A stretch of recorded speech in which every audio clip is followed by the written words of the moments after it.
let me just introduce the session real quick. So this is part of our Meet the Funders series, which we're doing today. Adaora has been a good friend of Games for Change for a while now, and we're so excited to have her here to talk about RLab Accelerator. She'll be introducing that work, but in terms of format, right, I'll stay up on screen. I definitely want to encourage folks to comment in the chat, and we're gonna do a couple of interesting things. We're gonna hear directly about RLab Accelerator from Adaora with a quick introduction, but the purpose of the session is to hear from you directly. It's meant to be conversational, and we certainly want to get into the nitty gritty, right? So with that, I'll let you jump in, Adaora. I'll also mention though, once we get into some more conversational pieces, if you'd like to invite anybody onto the stage, or if you'd like to ask Adaora your question in person, feel free to hit the blue share button up top or type in your question over in the chat, and I'll be moderating that so that we can address them later. That sounds good to me. Thank you for having me, Raul. And as I said at the top, for those who may not have heard me, I'm always thrilled to participate in Games for Change and any event that they do. I think the work is so important. So welcome. I'm glad that you're here. And you can see at the top, feel free to introduce yourself, I wrote, or ask questions. And also feel free to go check out our venture programs page at rlab.nyc/venture-programs. You can see that there. What I thought I would do is share a very brief deck to give you an outline of what RLab is and the types of programs that we run for entrepreneurs, startups, both just beginning entrepreneurs, just beginning startups, as well as programs for more established startups globally. And so we work in a variety of different capacities. But let me just share my screen here.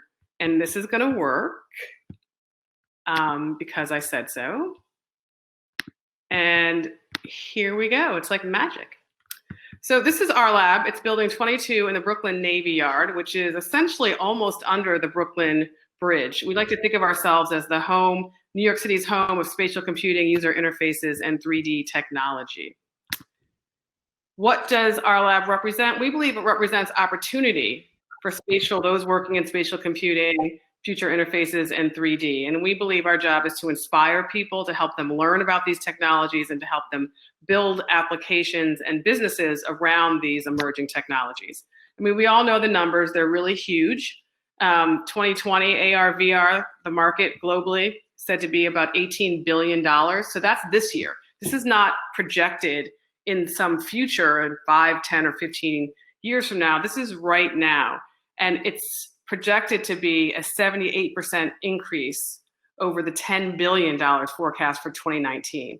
So that was the $10.5 billion that were spent last year in 2019. So these are real numbers, and these are real checks that are being cut, and companies and individuals who are paying to use application and devices that allow you to access your computing power through our spatial applications and through the various user interfaces. 58% of companies will embrace immersive technology by 2022. That's a year and a half from now, less than a year and a half from now. So we're right on the precipice of monstrous change. And don't forget, many of these numbers were also generated pre-COVID. So this is before anyone had to figure out how to do any kind of collaborating or engaging en masse globally in a digital capacity.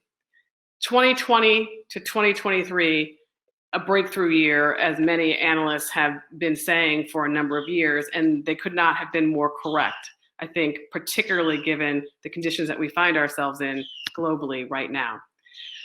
Why New York City? Well, New York City, in some recent surveys, has been voted by, this was a survey by KPMG last year, where they surveyed leaders across the globe, I think somewhere 700 to 800 of them, who all said that they thought that New York City was going to greatly influence these next generation of technology applications.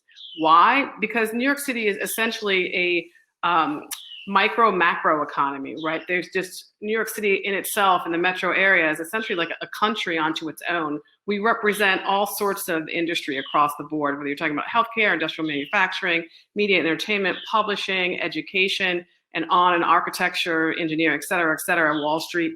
So you have a tremendous need to be adopting these new technologies in order to stay competitive. And so there's a great interest for those stakeholders in New York City to be engaging in this new technology and trying to understand how they might use it. So our mission essentially is to drive New York City's status as a global leader in XR. And we do that in a variety of capacities. We do that through education and training programs. We offer master classes in Unity and Unreal, as well as less technical classes around strategies, around innovation, and how to embrace these new technologies. Additionally, we work with new ventures, new entrepreneurs, new startups, more established startups, and so on in a number of programs, and I'll get into a little bit of detail in a moment about that.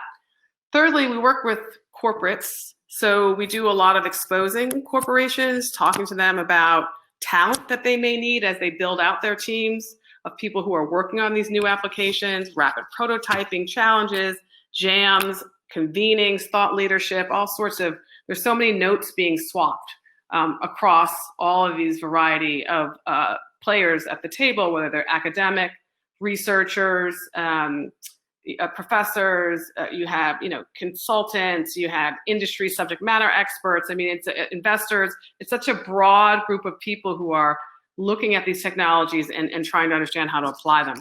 And lastly, we do a lot of community engagement. So it's bringing together all of those people so that there can be a swapping of notes, so that there can be opportunities to work together, that there can be greater understanding just around language alone. I mean, anybody who's working in VR, AR, MR, and some of these other AI, I mean, there's a lot of language differences in terms of how we're describing much of the same challenges and applications of this technology.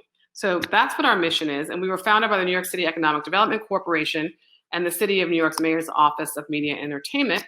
And we are operated by NYU's Tandon School of Engineering, along with some participating universities, including Columbia University, the New School, and CUNY. And so there are a variety of different programs that are existing in these different membership partners of this consortium.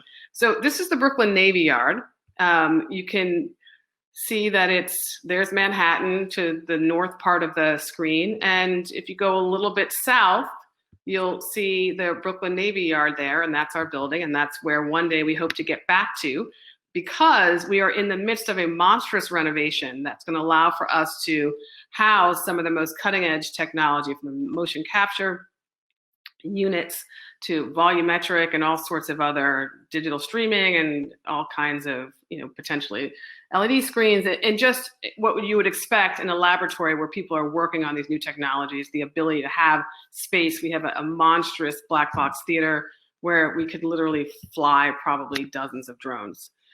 Since opening in late 2018, we've had more than 3,000 people who came through. I mean, we're not very old. If you consider March as sort of an endpoint to much of these gatherings and events, obviously because of COVID. It was really about a year and a half old. And in that period of time, there was a tremendous amount of engagement, which gave us a lot of confidence that New York City was on the right road. So about 3,000 participants in more than 50 classes, events, exhibits. We had 350 startups apply to a number of our programs from 25 countries across 6 continents. More than 500 developers participate in all kinds of workshops, technical workshops from the tech companies, meetups, hackathons, jams, and we had more than 350 corporate professionals come through to a variety of our events. So most specifically to what many of you are probably most interested in is our entrepreneurship and our new ventures programs. So we've worked with, in that year and a half, 44 teams. That's 6 cohorts, from pre-seed companies gaining traction in global enterprise and consumer markets to teams fresh out of NYC universities or currently in NYC universities, and that's also including faculty. We've had faculty teams, faculty student teams. The accelerator is supported by Super Ventures. Super Ventures is a fund focused on VR and AR startups. It was founded by Ori Inbar, who is also the co-founder of Augmented World Expo, which includes 4 global events, conferences, huge, thousands of people every year. He is an entrepreneur who built an AR company and sold it to Apple, and has long time been in this space. And so he's very knowledgeable. And so we partnered up with him with the accelerator. And this is open to any company in the world can apply to our accelerator. And we've specifically kept them pretty small. Ape Lab is an education, Doodle Lens is a consumer AR tool, Hollow One is a collaborative enterprise solution, IL3X is digital clothing and AR, Lexet is an AI synthetic media company, Ngram is working on health applications, OpenBCI is brain-computer, what's the word I'm looking for? Interfaces, thank you, Adaora. Poplar is an AR company based out of the UK. It's a two-sided marketplace platform. Sentio VR Architects, a solution for architects. And in fact, Vermeer is a drone company, just came out of Techstars. Verti is a healthcare company that came out of the UK. They literally just ramped up and rolled out their platform to the NHS, which is the largest health system in Europe, to more than 1 million healthcare workers as they tried to keep those healthcare workers prepared with the latest practices and best practices around COVID preparations and and treatments and so on. So a very varied group of companies from all over. Vermeer is a New York City company. Lexet's a New York City company. Lexet won a big award from Verizon Built By last year. All of these companies actually doing extraordinarily well, as you might imagine, just given that they are digital applications. And as these industries look to find ways to engage with the new digital world, they're looking, of course, to startups that have prototypes and products that are actually in market or able to be deployed into the market. This is our poster child, Echo AR. To the left is Alon Greenspoon. He is the founder of this company. He went through an NYC university, was at Columbia. He did one of our boot camps. He then went on to become part of our RLab beta program. I'll explain the difference of those in a second. And then he's gone on to raise money from Techstars and also Y Combinator. And he is just reached a milestone of 1,500 developers on his platform. It's an AR cloud processing system solution where there are simple tools to generate 3D assets, a simple way to save them, store them, and then a simple way to distribute them. So this is a company who's literally gone through every leg of the RLab world, for lack of a better word. Okay, so you benefit from curriculum, funding sources, community exposure, and a broad and global network of mentors. Those are some of those mentors. We've built out a network of about 250 or more professionals and growing, who are really excited about the work that we're doing and giving some good time and energy and resources to our teams. And two of the teams, Verti I just mentioned, they were the ones who rolled out the NHS platform. And then Poplar, look at the date, if you can see it, posted on May 28th, 2020, in the middle of this pandemic, they locked down $2.6 million.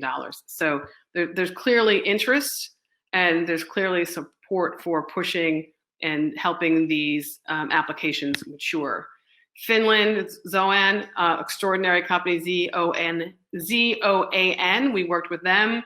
They have been doing virtual concerts. Literally 12% of the Finnish population tuned into one of them over one of their holidays not too long ago. So it's very impressive, the level of engagement, the level of expansion that we're seeing. And I'll speak specifically in 1 second about the 3 different programs that we're running. But for future opportunities, we're in the midst of, obviously, like so many, we're in the midst of looking at our calendar in the next year or so, and we're organizing and setting our agenda. So you can definitely look out for news from us in the coming weeks and the coming months. And again, you can go to rlab.nyc/venture-programs to tell us about yourself. And we will certainly alert you to opportunities as they become available. And I think that's about it. So I'm going to stop sharing and I'm going to come back here to the stage.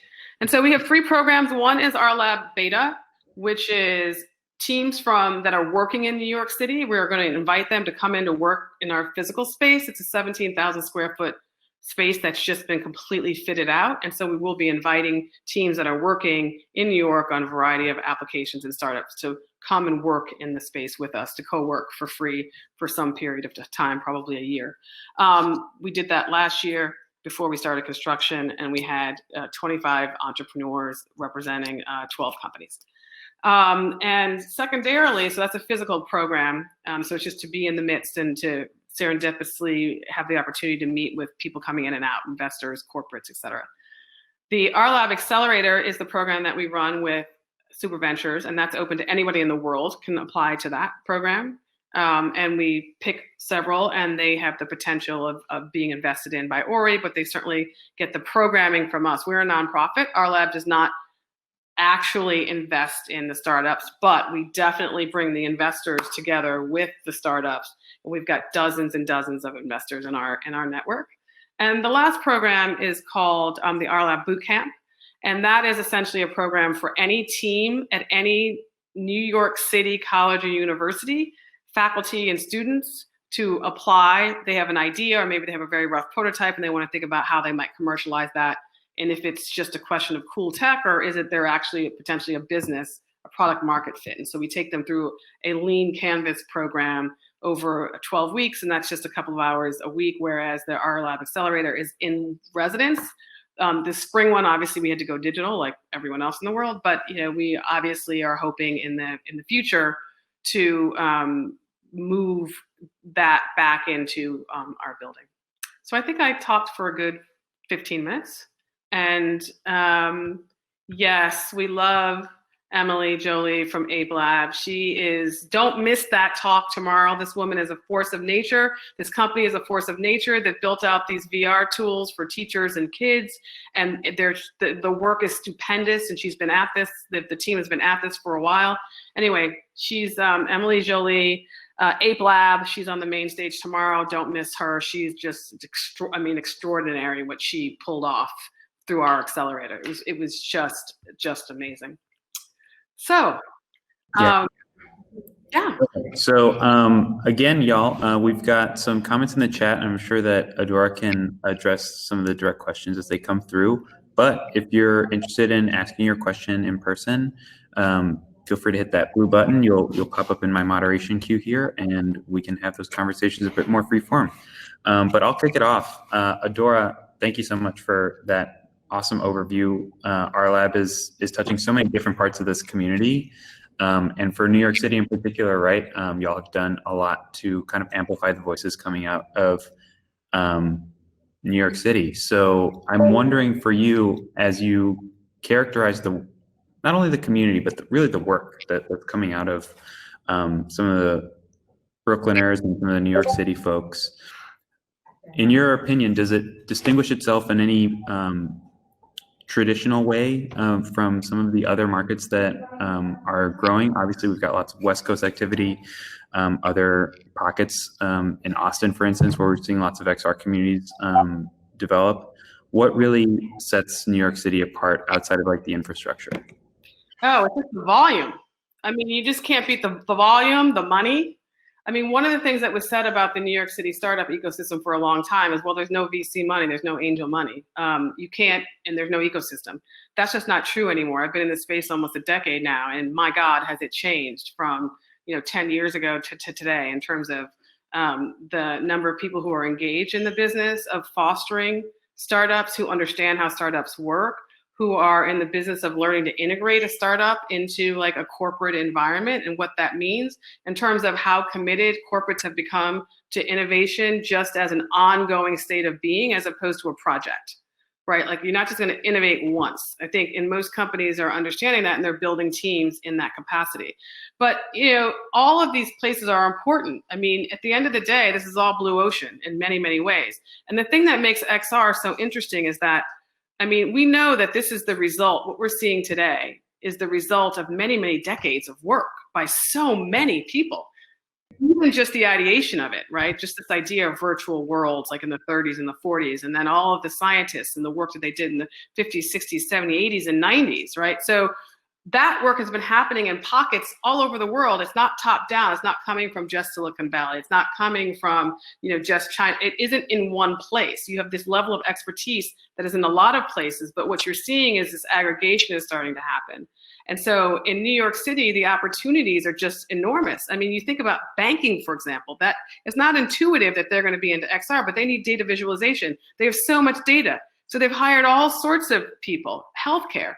We have enormous healthcare systems and universities and medical schools and so on and so forth who are radically applying these things. And I think one thing that's really important also that distinguishes our work at our lab from, like, say, a traditional accelerator, which is fine and they're really important and needed in the ecosystem for these things to build, or a corporate accelerator, so on and so forth. We're a nonprofit. And one of the things that we're really concerned about also are the questions of ethics, right? The questions of ethics, the questions of best practices, the question of impact, unintended impact. I mean, we're well aware at this point that with some of our technological advances have been tremendous unanticipated impacts, right? And so when we think about things like AR glasses or VR headsets, is it okay with anyone that that tech company or maybe the provider might know you have glaucoma before you do? What do we do with those questions around privacy? What do we do about those questions around how these products are developed? And so how do we encourage this conversation in some systematic and normalized way, as opposed to wanting to deal with the problems after the fact? And I mean, and plus, we're the ones who have game for change in New York City. So Right. I mean, there's so many reasons why, there's a lot that can happen in New York City in a way that is, in a way that is important. Awesome. Well, I think we'll circle back to New York in a couple of different ways, obviously, just because it's such an important piece of the puzzle. But I want to get to a couple of the questions that I'm seeing coming through in the chat here. Gabe, with a very simple question, right? How do we learn, especially for those of us that might be international, right, about opportunities to collaborate? You've listed out the three kind of main arms, but how are you communicating that outward? How are you receiving interest? Just take us through some of the physical logistics of that. Yeah, I mean, I think there's a couple of different ways, right? I mean, there's one on our website. We have if you go to the venture, that was the venture URL that I put at the top of this chat.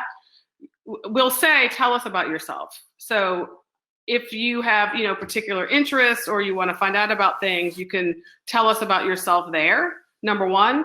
Number two, we do a pretty good job, I think, weekly in our newsletter of talking about events that we're having, talking about events that are relevant to the industry, that are happening both in New York City, but all over the place. And we're definitely stepping up our efforts around jobs and other opportunities for startups, pretty significantly in our newsletter over the coming weeks, because there are jobs, there are actual jobs. Companies are looking for people who have these skill sets to work in these spaces in a variety of capacities, whether it's project managing or it's developing. It's, there's a lot of different roles to be played in significant ways. And the third thing is to make sure that you're following us on social media, because obviously we are a new entity, a new initiative, and so we are going to increasingly be more and more active in making sure that we're spreading the word. I mean, we're all believers, really. So we just want people to know about the work we're doing. We want to collaborate with people. We want to really make sure that we're on top of the trend so we can be most supportive in trying to drive this industry forward. I love that. I mean, I'll say this for all the viewers. I am a subscriber to both multiple RLab newsletters and the NYC Media Lab ones that have come before. And they're some of my favorites. So definitely subscribe, please. It's great. I did pin your previous note, Adaora, with the RLab NYC Venture Programs thing. So everybody should see it pinned up top there in addition. Also, I mean, I'm seeing this question from Miko come through about the need, or whether or not there's a need at RLab for XR professionals as mentors or teachers, and if so, how can they apply? I think that's great because you mentioned that you're fostering, this great community of local mentors, and not to understate, there's the professional community out here, but y'all have made a really meaningful push to include a lot of voices coming through from the academic institutions in the city. That includes NYU, of course, and Columbia and CUNY. And especially the conversations you were talking about, the development of the ethical questions. A lot of academics are really pushing on that front, and those conversations are being brought forward through your programming. So I'm wondering how do you fit in kind of the mentorship, the education piece into your like physical institution now at RLab? Yeah, no, I mean, they're all separate programs. So in other words, we have all, like, for example, we have a ton of meetups that we just offer space to. On nights, I mean, VR, NYVR, I mean, we've literally done so many that I can't. Unity, product designers, we have all sorts of, so there's those, events that we want to encourage that are free, right? I mean, we definitely want to provide a variety of levels of program that are accessible, right, for whatever point that someone is at. Secondarily, there's, with the education and training programs, through those curriculum, these issues are addressed in a variety of ways. I mean, I think Gabe also asked about, accessibility. Yes, I mean, we're thinking about many of these questions, right? Because we're trying to be as inclusive as possible. And so, yes, accessibility, disabled founders, women, we are really trying to make the tent as big as fundamentally possible, given, the constraints of a small team and sort of what our world is made up of, currently as we launch this initiative. So they're very specific programming lines. So, the startups, they're very specific. When you get into our program, that's about helping you identify how you're building your products, and then how you may be building a business, out of that, and make sure that we're connecting you with the right people. I saw another question in there about mentorship. We're always looking for mentors, because subject matter experts are critical to the evolution of these technologies. I mean, one of our most well-known companies of XR is MetaVise, which is a AR platform that was founded by a radiologist and a brain surgeon.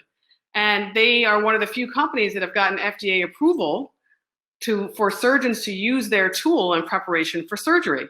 And I've heard Osama, who's the brain surgeon, and I believe, and I may have gotten this day wrong, but I think he used to operate on Mondays, and maybe he still even does, or Tuesdays.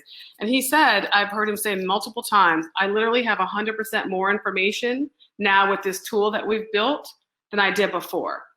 And when if he's operating on me, I want him to have 100% more information, right? And so this idea of making sure that the subject matter experts are exposed to this technology, it can help technologists think through how it might be applied in a variety of different capacities. I mean, there's always going to be enabling technology, but a lot of this is going to be about the application. So our mentors cut across every type of profession you can imagine, teaching and artists and screenwriters and architects, and it's a huge, vast variety of people. So we're always looking for new mentors. And if you can just at info@rlab.nyc, just drop us a note. I'd like to be a mentor. Include your LinkedIn, and we'll certainly, get back to you if we think it makes sense. Yes, we would love for people to volunteer. Amazing. Adaora, I'll also say, there's a potentially an opportunity to speak, given that this is an online event, right? We've got this international program, and certainly lots of international participants. And you specifically pointed out that the Accelerator partnership with SuperVentures is open to anyone around the world, right? So I'm wondering whether or not you can speak a bit more towards any specifics when it comes to like what y'all are looking for in that portfolio versus what might help a potential applicant stand out there. I think one of the things is this is going to sound stupid, but make sure you fill out the entire application for starters. There's that. Because if we don't know what you do, then it's going to be very difficult for us to consider you a credible candidate. So that's number one. Number two is, I think, do your homework. What are you building, and how does that stack up to what other people are building in the world? It's not enough to say, listen, we've done this really cool thing, and it might be cool, but there might be 10 other people who are doing it in a way that's even more cool than what you're doing.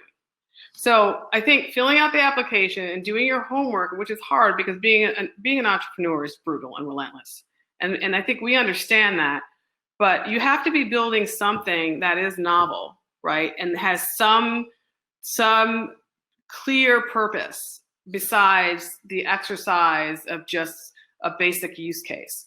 It's one thing to be a basic use case, like we can use it for this, and that could lead to a product, but not necessarily if only 10 people in the world care about it, right? I mean, if there's 10 billion who care about it, then that would change the dynamic. So we're really looking for companies who can move the needle, who can fundamentally make a difference in whatever their particular application is and how they're thinking about it.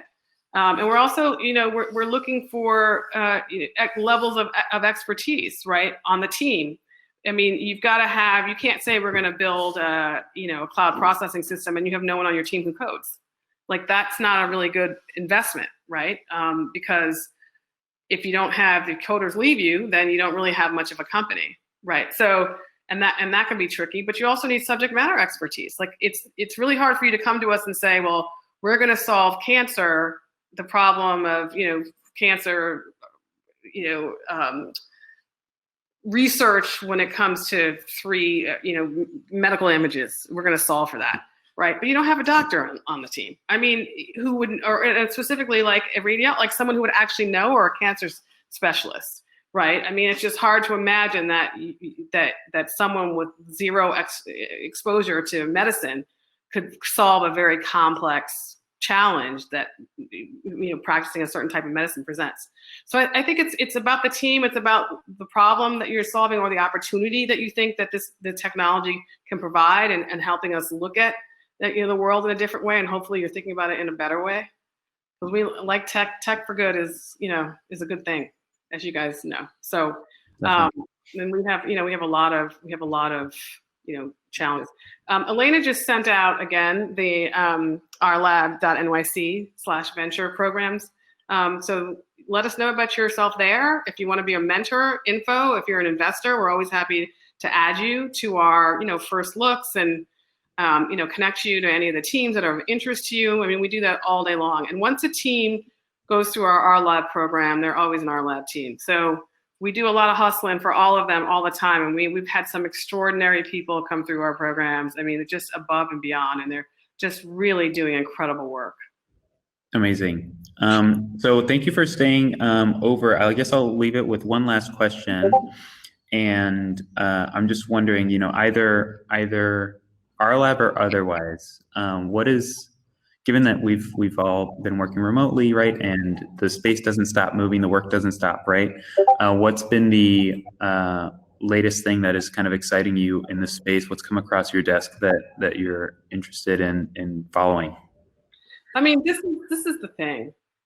I've been in the space now for, specifically in sort of XR, the last 5 years plus, and we all know that in the midst of tragedy, that there can be some extraordinary things that happen. And the one thing that has made myself, Elena, who's texting on the chat there, Laura Barker, who's part of the corporate team, and Alexa Seeley and Janice, is we're talking to our startups and they are on fire. They're getting the investment, they're getting their users, they are finally really in a position to start for their products to start maturing in a fundamental way. I mean, we know that innovation's never going to stop. I mean, I have an 11-year-old. When she's my age, she's not going to be using this. This is not the tool that she's going to be using to access her computing power in 2030. That is never going to happen, right? And so innovation is not going to change. We have some ideas of where it's going. I mean, we think about social media 10 years ago. How many people had social media teams? How many people were social media managers just 10 years ago? So just imagine where we're going to be in 10 years from now.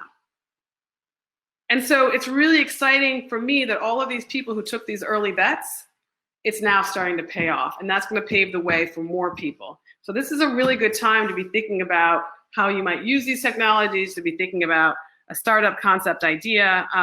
Even though it sounds counterintuitive, it's kind of not in a way, because these companies, the people who have the most money to spend on these things, are starting to look at them much harder. And and that's not to say that money's going to be falling from the trees, because it never is. But that is to say that there's greater interest and there's more participation, and it's global. Amazing. Well, thank you again so much, Adaora Udoji from RLab Accelerator. You're always a pleasure to listen to, and you've been a huge champion proponent of ours. And likewise, right, we're so excited to be amplifying your voice and all the awesome work that's happening at RLab. We are so excited for the next couple of years, and right? What's about to happen. I know, and thanks you guys. You guys were like original gangsters. Then honestly, I mean, it's really important that we have this stalwart in this world that is really looking at the impact of these things and trying to understand how we can do a better job of serving all of us right in this next evolution. So yeah, go Games for Change. Thank you for saying that. We appreciate it. And all for the community, right? Thank you all for watching. We appreciate it. This session will be recorded and we're putting it up on YouTube. So look forward to those links if you want to reference it again. Thank you all so much and look forward to future sessions. All right. Take care, everyone.